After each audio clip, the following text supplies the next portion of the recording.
Hi everyone, welcome to the Tech Entrepreneur on a Mission podcast. My name is Ton Dobbe and I'm the founder of Value Inspiration and the author of The Remarkable Effect. I envision a world where every B2B SaaS startup succeeds because they're creating software that customers would miss if they were gone.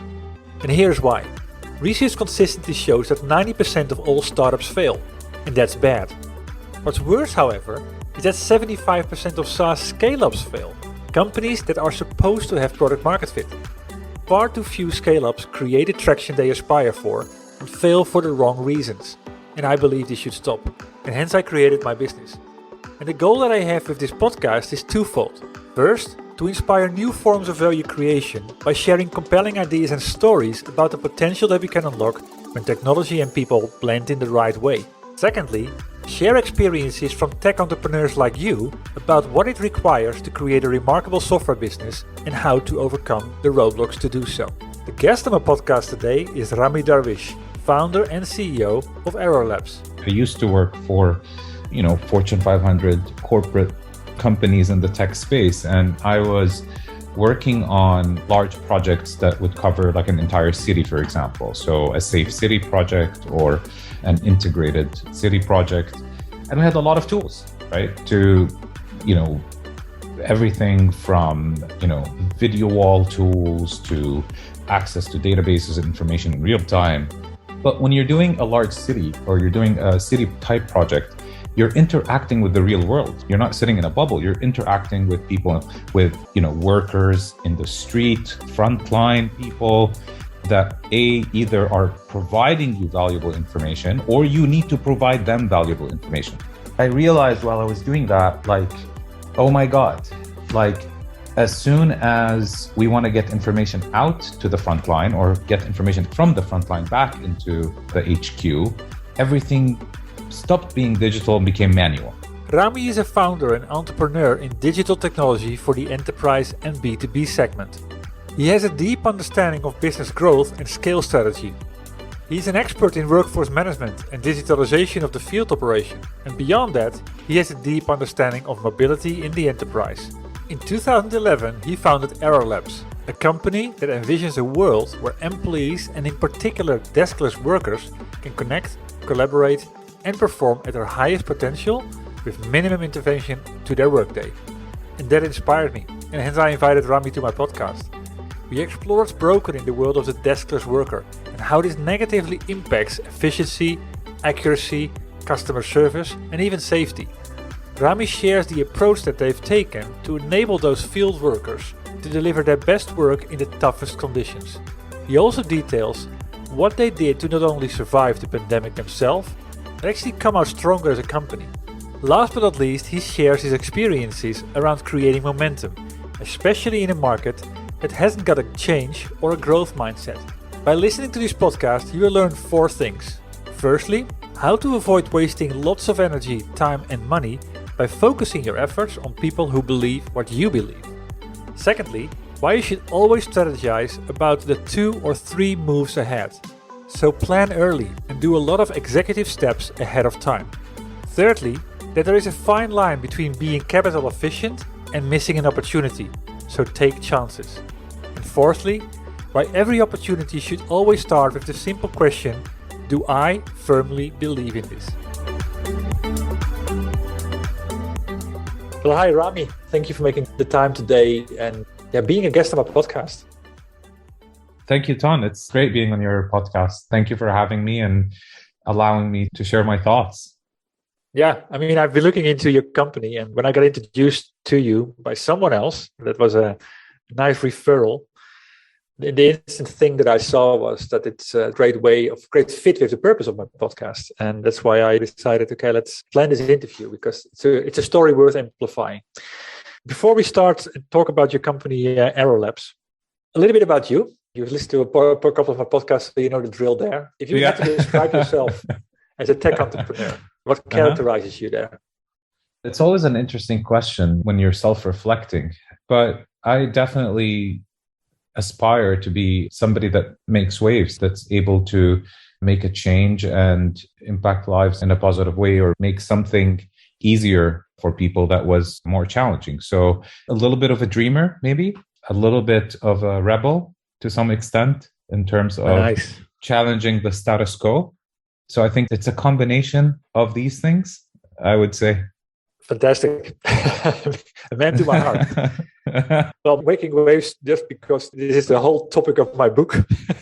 Actually, there's a big wave on the cover of it. But I mean, I know what you mean. The making the waves part, it's about doing something that's transformative, that's creating meaningful change.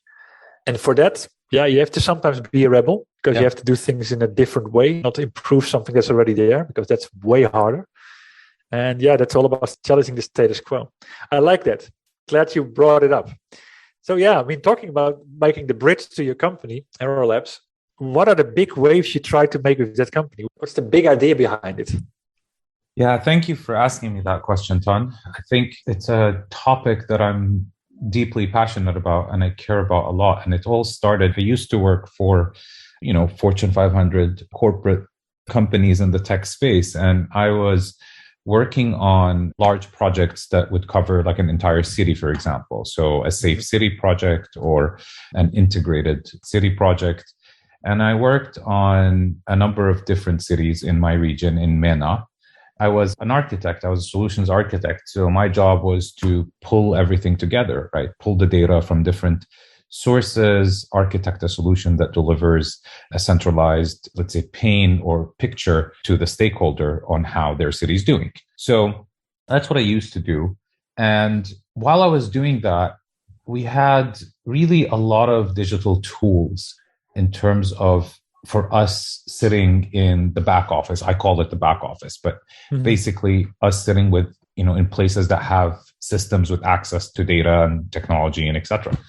And we had a lot of tools, right? To, everything from, video wall tools to access to databases and information in real time and things of the sort. But when you're doing a large city or you're doing a city type project, you're interacting with the real world. You're not sitting in a bubble. You're interacting with people, with, workers in the street, frontline people that either are providing you valuable information or you need to provide them valuable information. So it goes both ways. I realized while I was doing that, oh my God, as soon as we want to get information out to the front line or get information from the front line back into the HQ, everything stopped being digital and became manual. So it became analog, right? It became a phone call, or it became a walkie-talkie blurb, or it became a piece of paper or a clipboard or something of this. And I thought that's crazy, right? Because, the front line are one of the most important and critical elements of our infrastructure. So I'm talking about utility workers, I'm talking about oil and gas workers, I'm talking about telco infrastructure. This amazing human capital, I felt, has been not given the tools that they need to become better and to become more productive and to contribute to the digital footprint, right? They're still working on paper, they're still working on these things. And that was my aha moment, if you will, where I felt, okay, this is a problem that I want to solve.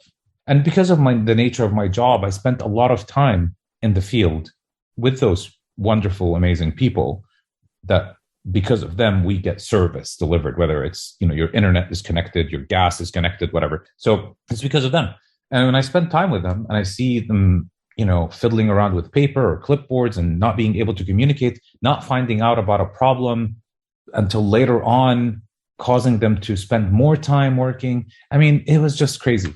So I became very, very passionate about this topic. And that's why I formed Error Labs, to solve the disconnect and connect the deskless. Deskless. I call them deskless, right? Because they don't work behind the desk. Whether you work in a warehouse or on a telco tower, or you're in an oil and gas field, or you're not working behind the desk. Yeah, that's correct. And these people at the end, it's the better they can solve a problem first time, everybody wins, because it brings down cost, it increases service levels, increases experience, it takes away the frustration from not having the service available. I mean, talking about a couple of things that happened recently in my area here where I live, where they cut off the water, and one disaster happened after the other. Possibly because of a lack of information. the lack of knowledge how to do things in the proper way. And to be honest with you, Ton, to some extent, I feel they get disenfranchised, to some extent, but it's not fair because they don't have the information. And I think that's a real issue. And I'm on a mission to solve that issue. Nice mission to have. It's a big mission to have, but it's a nice one. Yeah, it is. Yeah. What do you believe is the opportunity if we get this right? If the world embraces kind of the outcome of your work? I think it will have a massive impact on all levels. So one, it will have a great impact on basically providing this much needed technology out to the front line will enable them to contribute to the digital footprint. They'd be able to become much more productive at what they're doing. They'd be able to learn new skill sets and tools that will, empower them in their job, but also empower them in their life. And it will provide them an opportunity to excel and to do better. For the corporations and the companies, it brings efficiency, it brings accuracy, it brings safety, it brings better customer service. So it's definitely a win-win. Let me make a small interruption here. Rami just made a key remark about the angle that he took to create something that has the biggest potential to create meaningful impact. The focus on creating win-win situations. So instead of only focusing on benefits to the business, he focused on creating a meaningful difference for both the deskless workers and the business that they are employed by. It's an example of a trait remarkable software companies master. They create something that's both valuable and desirable. And this helps them to drive momentum. They create both a pull and a push effect.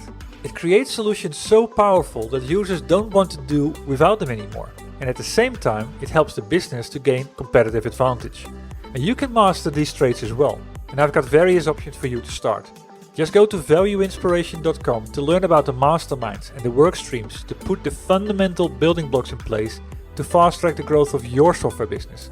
And as you're there anyway, don't forget to grab a free Kindle version of my book, The Remarkable Effect, to start sparking new inspirations in the next 30 minutes. Back to the interview.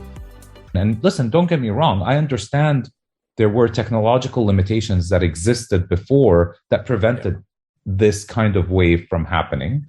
You'd need a robust, network infrastructure. So it couldn't have been possible to do this when cellular networks were on edge, So we needed to have 3G, we needed to have 4G. So we needed to have these advancements happen to enable this kind of technology. But now is the time, right? And COVID really showed that, accelerated this by leagues because we all of a sudden realized we can't depend on the traditional analog and manual ways. Digitalization is on top of every CEO's mind today is how do I stay connected with my business no matter what the circumstances are? Completely agree. We are talking about COVID at the end, like all the negatives that COVID, of course, has brought. I agree with you. It has also brought a lot of positive change, particularly in this area where the world has actually increased the number of people that are, now officeless, but possibly even more deskless as well and more isolated, Yes. Yeah. And that's where this will help. Yeah, and it has, but it also turned to the same extent when COVID happened, these critical services and the frontline that are delivering these critical services could not lock down, could not stay at home. They still had to continue functioning. They still had to continue working, whether it's nurses at a hospital or whether it's telco technicians in the field, making sure that your internet still runs. So they didn't have, the safety net of you can lock down and stay at home. They still had to go out and they still had to do their jobs, and they had to do it probably in a lot more difficult circumstance. So from that extent, I think there's a point to be made there. Yeah, exactly. This is then also the gift of COVID to kind of highlight the positive side of it. Acceleration, of course, that's brought a lot of opportunities. So, you started your company in January 2018. Has COVID in this respect brought any change in terms of the order of doing things or the way you approach things and you go to market? Yeah, I think quite a bit has changed. I'd like to give an example. In March 2020, we were awarded a major project with a national telecommunications provider. And that was literally 2 days before the lockdown, the national lockdown. So there was no travel, no moving. And, I huddled with my team and I'm like, okay, guys, we just been awarded this massive project and we need to deliver. How are we going to do that? We can't fly to the customer. We can't send our engineers. We can't do this. We can't do that. And we huddled and we had a couple of workshops with the customer and we agreed, listen, we can deliver the entire solution, the entire project, we can deliver it digitally. So we can do this. And of course, that presented a different set of challenges of things that we're not used to. We're not used to project delivery, completely virtual. We are used to having in-person workshops, in-person, engineers from our side working with the customer, whether it's on infrastructure setup or whatever it is, or data upload or whatever it is that needs to happen. And all of a sudden we had to do all of this we had to deliver an implementation digitally. So I think that was a very, very interesting stark change in terms of how we did things before and how we did things after. And then we were forced to build it, but we built basically an entire process, merged with tech tools, merged with kind of a workflow and know-how of how to be able to deliver our platform implementation to a customer completely remotely, wherever they are, with no physical interaction. So in one hand, I think it was a big challenge in the beginning to solve. But on the other hand, linking it to your second point, it enabled us to scale. Yeah. So all of a sudden, we can deliver to a customer wherever he is, right? So that was something new from that perspective. And I think the other point that I want to try to communicate, and I think it's a very important point, is customers started more actively looking for our types of solutions. And we capitalized on building a campaign where we offered a portion of our services for the frontline at no charge and no fee for the customers. For example, our tracking service. So we offered our tracking service to our customers, of course, but also anyone else, any new frontline operators, whether it's a hospital or a health authority, to use our tracking services to help them fight the battle against COVID. What did that result into? I think that the point and purpose for us was to contribute to the fight against COVID, for us to, okay, guys, what can we do in this battle? What can we help with as a company? So for us, that's what it was about. But, we also got to know a lot more organizations a lot more intimately. And after a certain period of time, almost even a year after, some of those people came back and said, listen, we loved the technology when we used it during COVID. We would like to do more stuff with you. So there was a good benefit that came out of it, although that wasn't the intention. Yeah, I've heard a couple of those scenarios. I'm currently writing my second book, which is indeed about remarkable resilience.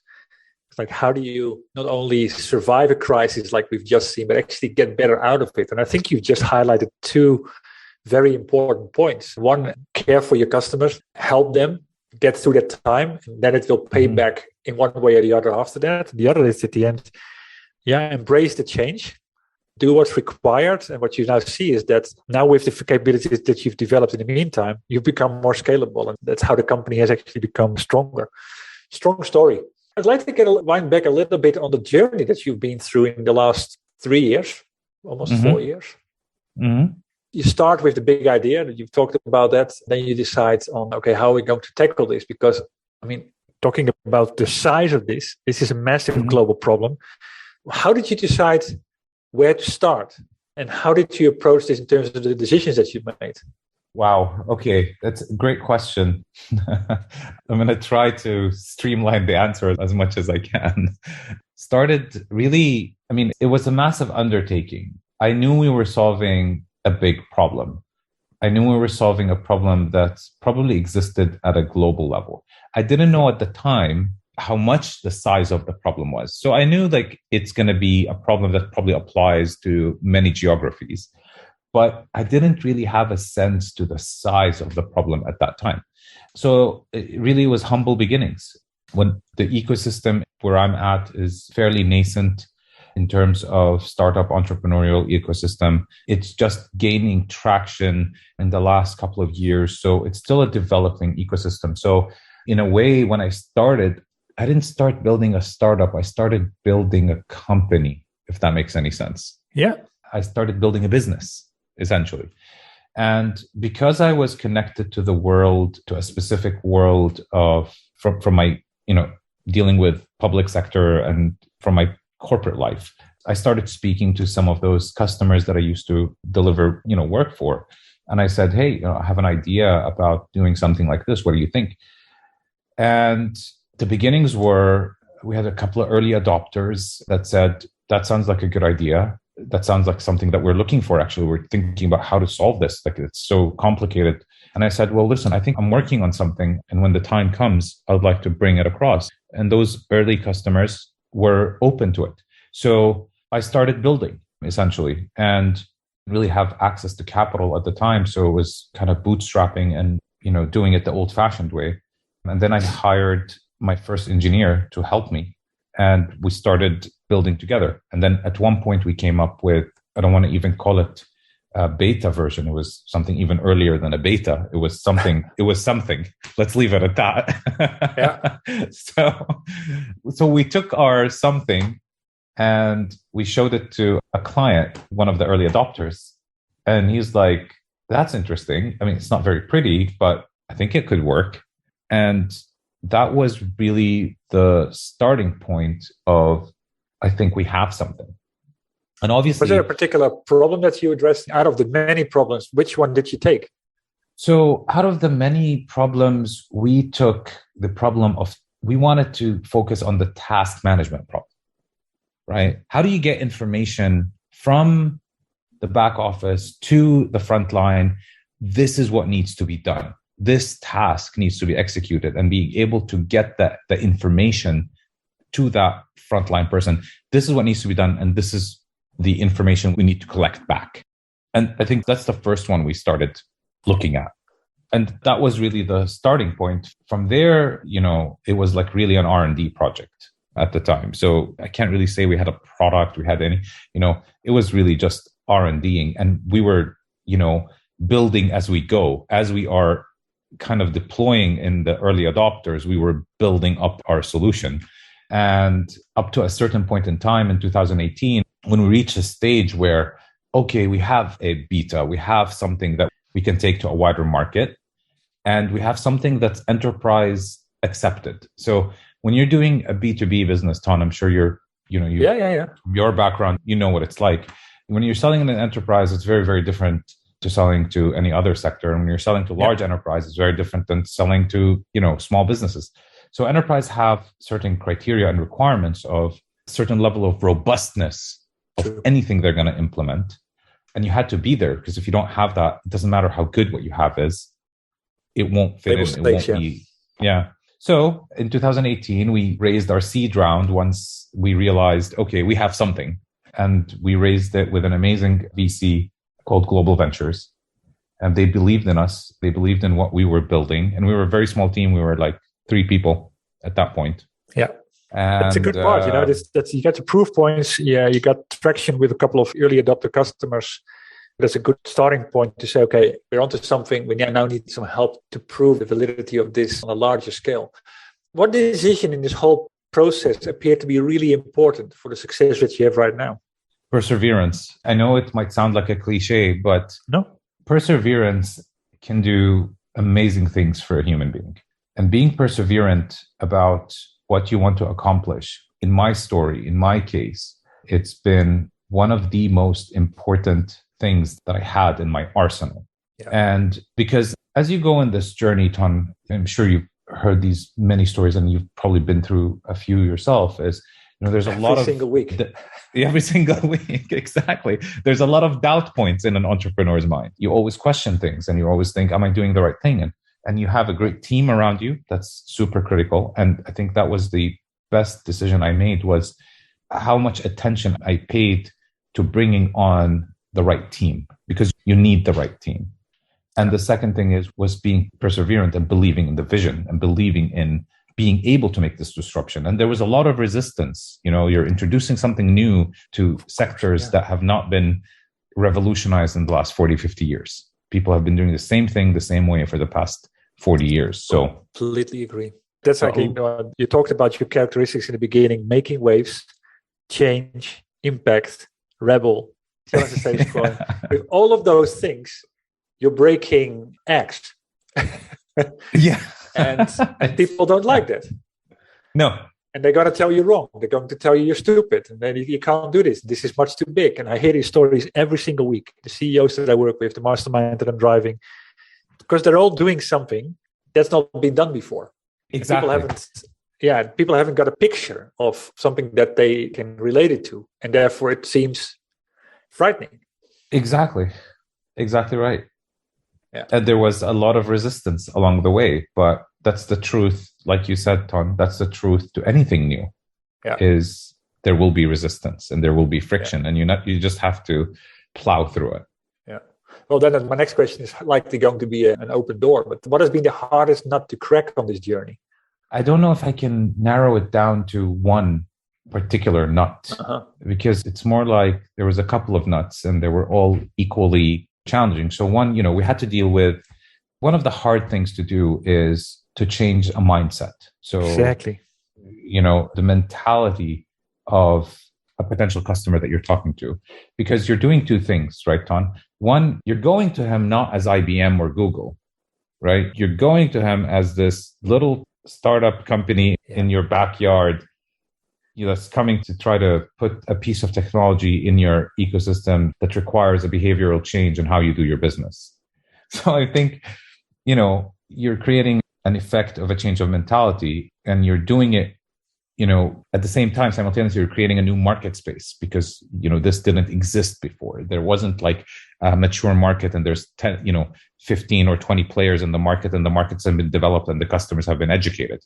You're doing this by yourself to some degree. So I think the mentality change and kind of going through the mentality challenge, and you have to take people on that journey with you. They have to believe what you believe.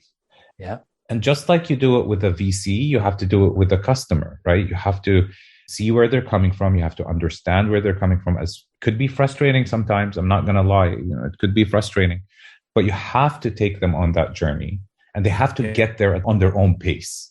Because if you rush it through, it doesn't work, at least in my experience.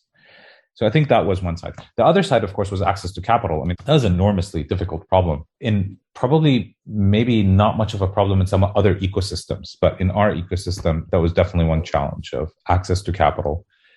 And the third challenge, I think, was we were also building a technology, and there wasn't really any known trailblazers before us. So nobody was building enterprise tech software as a business in MENA, right? There were startups in the food, like in services, like in food delivery, in consumer space, in e-commerce. So, tons of examples there. But in what we were doing, there were no trailblazers. So we were the trailblazer to some extent.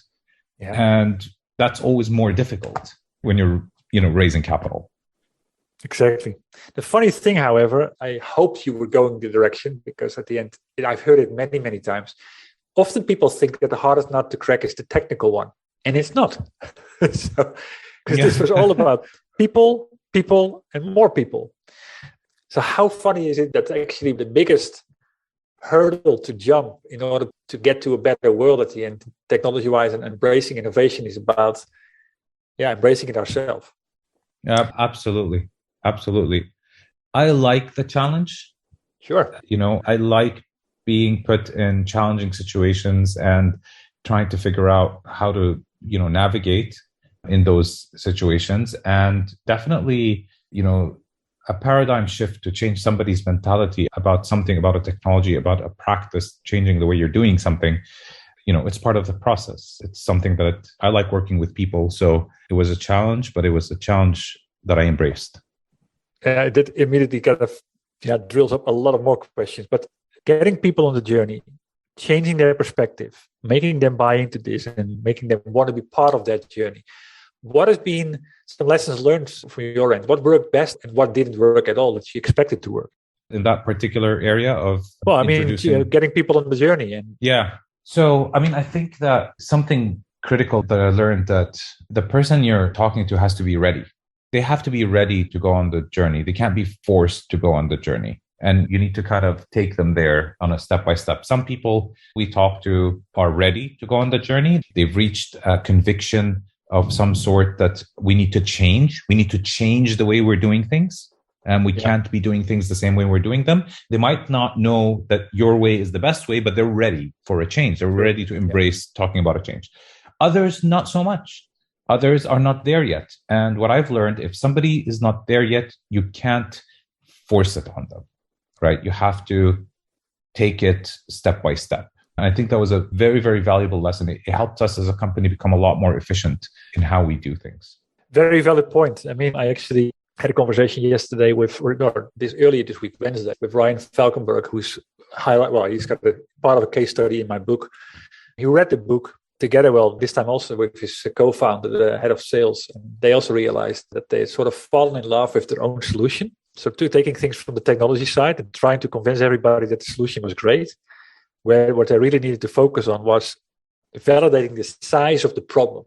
And I mean, that's where I think you're going to with, in order to be ready, there needs to be something that's bothering. That's something that is at stake if you don't do anything about it. So the problem needs to be big and it needs to be critical on your agenda. And once you start to see that, that's where eyes open and say, okay, I'm looking for something that can help me. Yeah, that's a great way to start. But too many people are trying to push things on people, and it's highly costly. So interesting. Yeah, it definitely is. But there's also a silver lining. There's also, and I see this in myself, in my team, when we succeed and a customer goes on the journey with us, and then we see, a technician or a worker or a frontline caregiver benefiting from the technology that now they have and refusing to go back to the old ways, that puts a smile on our face. That's really what makes us do this to some extent. That's what it's all about. I like to kind of talk about it in terms of that you create something that they would miss if it was gone. And if you create something where actually people come hunting after you because you take it away from them or you've gone a different direction, it means that you've done something that's remarkable. I like that phrase, refusing to go back to what they had. Yeah, it's definitely a proof of transformation and positive impact.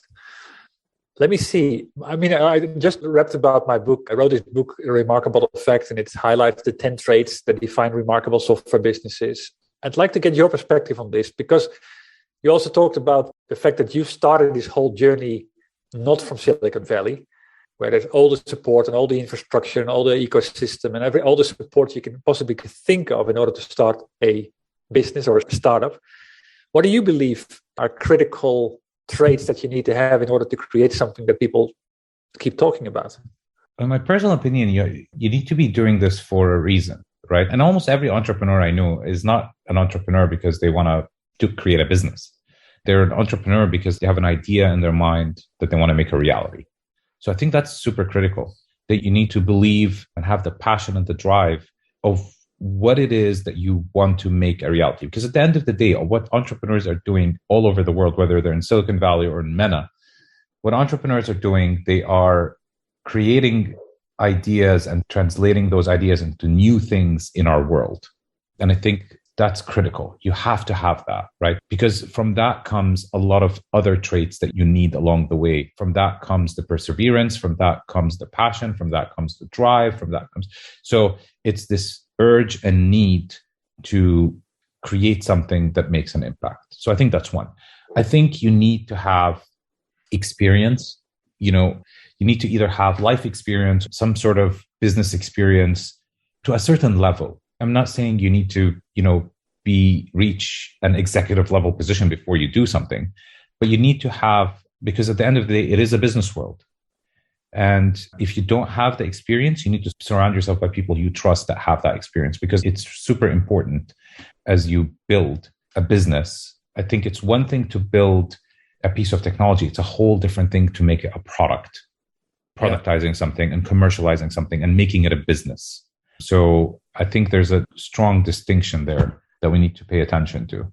And, the third thing I think that's really important, and I can't stress this enough, is team. You got to have a great team, because it's not a one-person show. It's not one person that creates something. Maybe it's one person that has the idea and starts something, but it's a team that gets it there. And I think that's really, these three things are super important. I like the wisdom that you share there, and I can only agree seeing this around me. These are super important things. And I like the way you put it in terms of creating tech is one thing, but creating a product out of it is a whole lot of other things. So true. And you need lawyers. Explain. Well, I mean, there's a lot of legalities when you're building a business, you're building a product, you're building something, to take it to market. I always joke with some of my friends that are entrepreneurs. I'm like, listen, don't try to become a lawyer overnight. Actually get a lawyer and do it the right way, because that's really important. Yeah. Well, that brings me to another question that is, I sometimes ask, like, what keeps you up at night? Like at this stage where you are with your company, what is that keeps you thinking and reflecting and busy? What is that? I think how to reach more of those people faster in a better way. I still think we're in the beginning of our journey. There are literally more than 2 billion people on the planet that are deskless and still don't have access to technology and tools. So I think about, how can I reach those people? How can I get there and provide businesses with those tools that are just going to provide better impact and make them become better businesses? So I think that's definitely one thing I think of. I also constantly think about all the new things that I want to develop in the platform, some new ideas, some really edge capabilities that make things that are exciting and on one hand, and at the same time provide tremendous more value to people. And just, basically, get more partners on board and get more people on the journey. So that's the vision. That's what I strive for. That's what I hope to achieve one day. Yeah. Yeah, it's a very nice problem to try to solve. Yeah, there's many ways to do it, but it's the question indeed, how do you do it in a way without running out of steam, fuel, out of runway? That's a race. It seems to be a race at the end. It's if you don't do it, someone else will do it. And where do you start first? How to get the most traction? It's true, Ton. We can talk about, really the business side of what every CEO has to do, keep the machine oiled, keep your team motivated, keep everyone productive. But I really do tie it back to the vision and culture of the founder, because I think those, every CEO has to do that. And you can have good CEOs that can take care of that part of running the business, whether it is the founder, or whether you have a general manager that takes care of these parts. But I think that constantly pushing the vision forward and getting people motivated, excited would automatically help everything else. If you're breaking into new markets, if you're scaling to new customers or growing existing customers, the VCs will come, the money will come. And of course, there were a lot of times in the journey where we were struggling for money, there was no access to capital. And these are all problems that I had to solve, obviously, as a founder. And it kept me up at night, at those points in time. But for me now, we're in that phase of growth, that motivation, drive, reach, scalability, market access. Those are the things that I think of today. Yeah, completely agree. The problems change. And I completely agree with you as well that the fundamental aspect of this is the vision, because it's not only about getting people in the team on that vision and getting them to, I was almost going to call it discretionary effort to go the extra mile. But it's also the customers. The moment they start to believe in what you believe, it becomes like an oil spill almost that just keeps growing and growing and growing in a positive way. That's where your momentum starts. Yeah, it's a snowball effect. That's for sure. Snowball effect. Yeah. So what are you most proud of achieving so far? Is there an anecdote that you just keep talking about? Culture. I know it might not be this is irrelevant. An expected answer, but I'm most proud of the culture that I have built in our labs. People come to our labs because they love working for our labs and they love contributing to the vision of our labs. We really are, I believe, we are a unique culture amongst companies and corporations in how we operate. There's a really true family-like sense in the company. Everybody is on board. Everybody is there because they want to be there. And I think that's something I missed when I was working in large corporations. You don't really have that. You don't really have that kind of sense. You don't really have that kind of culture because the organizations are so massive. So Exactly. when I set out to build out a company, I didn't want to just build a great product. I wanted to build a great company. I wanted to build a company where people can really come and innovate, and people can come and do better and, bring out all of their positive energy. And that's something that we are very protective of between me and my team and my senior leadership team. We're very protective about making sure that our culture thrives and continues. And hopefully every generation of leadership will then pass that on to the next generation of leadership. That's really something I'm super proud of. Of course, I'm very proud of the great breakthroughs that we have created as a product, as a technology, with our wearable option that has provided a digital tool for so many people. So we're a software company, but we actually went an extra mile and created a wearable. Mm-hmm. Because while we were solving the problem, because we're solving problems for the front line, a lot of companies or a lot of corporations can't afford or can't, from cybersecurity perspective or some other reason, they can't give everybody a smartphone. So we decided, okay, let's solve that one too. Let's create something that's wearable and yet still provide a certain level of information. That was when we came up with the MIMS watch. Nice.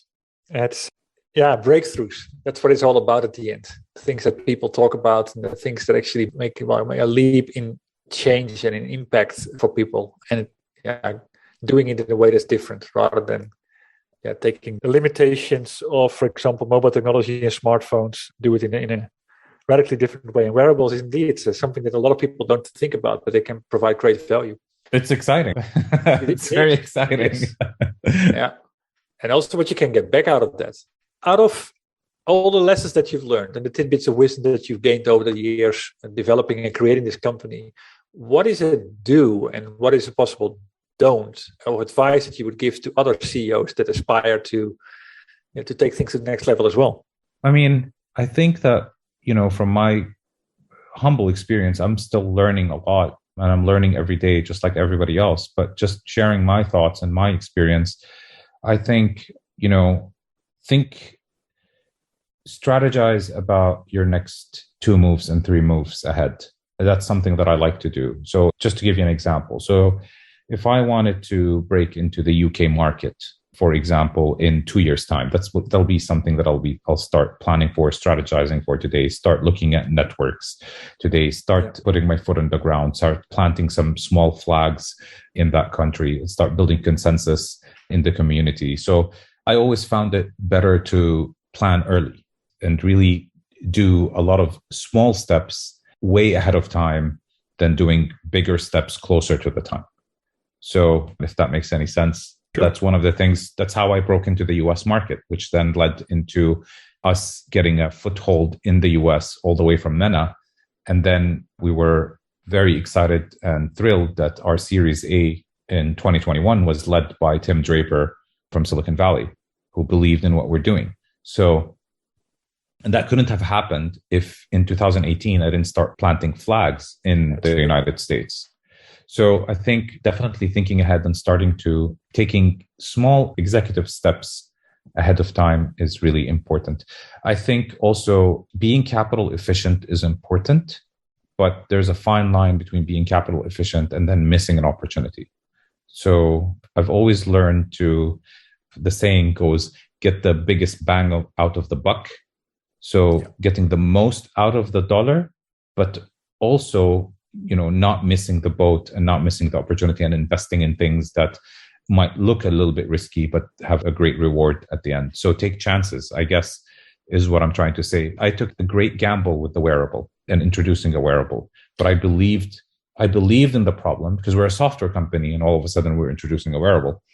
And it was a big gamble, but I had so much conviction in what this gamble will do that we invested in it. And at the time, we didn't have access to a lot of money. So taking a portion of that money and investing it in building out a wearable solution was certainly a gamble, but it was a gamble that paid off because now we have a tool in our arsenal that is used by so many people that wouldn't have had any access to digital tech and therefore no access to our software. Yeah, exactly. See what you mean. I like that kind of the way you put it together, being capital efficient and not missing an opportunity, because the capital efficiency can also be hold back, like don't take the risks, and that doesn't bring the transformational change. Exactly. Yeah, and it's a fine line, and it's one that will be different time after time after time in terms of making the decisions. Oh, sure. And it's still the case today, right? Even, for us, as we're looking at the new frontier and what we're going to bring out next, it's unfortunate that I'm not allowed to give you any spoilers yet, but but we are coming up with something new and innovative. And again, it's always a fine line between making that choice. But it's a choice that if you believe in it, do it and make the choice and take. Is that your framework? Or is it more to the framework than just, okay, if you believe in it, do it? Well, I always start with, I have to believe in something to even take it to the next step of analysis and getting consensus from my team and going through all the other steps. I first have to believe in it. If I don't believe in it, then what am I doing? I think that's where innovation starts to die in a company, is once the company itself starts rolling out features or functions that they don't believe in. But somebody, some market research or some market study said that, people need this or that, and they go ahead and they go and build it, but they themselves don't have the conviction or belief in it. So I think the starting point for anything should be, I believe in it. True. Completely agree. There's so much looking around. My competitor has this, my competitor has that. We need to have it as well. It kills innovation. You're very right on that. I think it does, because I think if your competitor innovated in one area and came up with something, great. If you believe in it, build it. But if you don't, you're going to innovate something else that they're going to try to do. That's the cycle, right? I really do have strong opinions about this. And again, these are just my own thoughts. Great thought, great advice. And yeah, I could talk about this for hours, really. I just want to thank you for the sharing of the wisdom, for the very thoughtful points that you made. I think there's a lot to learn, a lot to take away from this podcast. And for people that want to know more about your company, Arrow Labs, or to say hi to you, where can they go best? Yeah, absolutely. They can go to our website, www.arrowsecure.com. There's a ton of information there. There's a lot of information also out there. If you just Google Arrow Labs, a ton of stuff comes up as well. And they can learn about what we're doing and how we are doing our bit to try to make a change and to try to make a wave, Ton, as you put it. All right, you put it yourself. Well, that's great guidance. As I said, thank you very much for being so open and sharing the journey and sharing the story. Thank you, Ton, so much. I really, really enjoyed it. And thank you again for having me on this podcast. I am a true fan, and I will definitely be continuously listening to your podcasts going forward. Fantastic. Thank you very much. And this ends my conversation with Rami. I hope you enjoyed it. And if so, please leave a review on iTunes. And if it inspired you, please share it with other tech entrepreneurs on a mission that you have in your network. Other than that, thank you for tuning into this podcast. I had the honor to speak to Rami Darwish, founder and CEO of Arrow Labs. As said, the goal that I have with this podcast is twofold. Firstly, to inspire new forms of value creation by sharing compelling ideas and stories about the potential we can unlock when technology and people blend in the right way. And secondly, share experiences from tech entrepreneurs like you about what is required to create a remarkable software business and how to overcome the roadblocks to do so. Before I close, I have two more comments to make. If you know other tech entrepreneurs on a mission that have a story worth sharing, please send me an email at ton.dobby@valueinspiration.com. Building the momentum all starts with revealing the ideas. And that starts with you. And if you want to know more about my book, or you're interested in joining the Remarkable Effect tribe, please visit my website at www.valueinspiration.com. Thanks for tuning in. And you could do me a big favor by rating the podcast on iTunes or provide me with your feedback directly. I'll see you shortly on a new episode.